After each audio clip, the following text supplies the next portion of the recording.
বিরোধী সরকার হিন্দু বিরোধী সরকার হিন্দু বিরোধী সরকার হিন্দু বিরোধী সরকার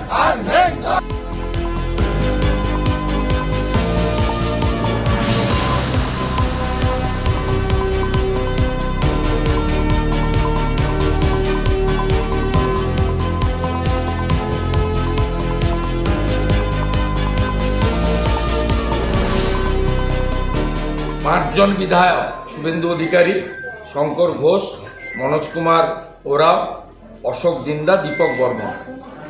আমরা আজকে আমাদের সাংবিধানিক অধিকার, ভারতবর্ষের সাংবিধানিক অধিকার আছে নিজ নিজ ধর্ম পালনের।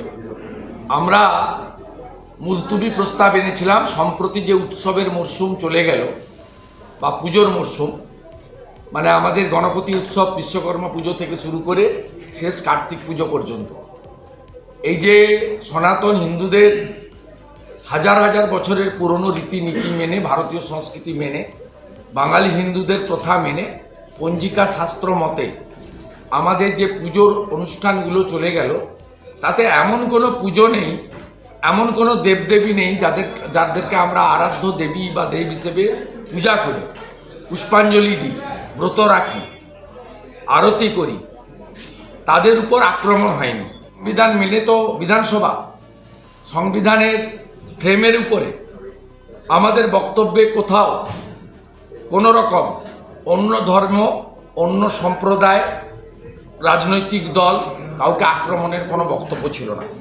আমাদের যে প্রস্তাব ছিল সেটাতে পড়ে দিচ্ছি আপনাদের। এই প্রস্তাবটুকুও পাঠ করতে দেননি। এখানে হিন্দু বিরোধী সরকার চলছে এবং দুর্ভাগ্যজনক হলেও সত্যি যে হিন্দুদের একটা বড় অংশ বিজেপিকে ভোট দিলেও এখনও একটা ভালো সংখ্যক অংশ তারা তৃণমূল কংগ্রেসকে সমর্থন করে।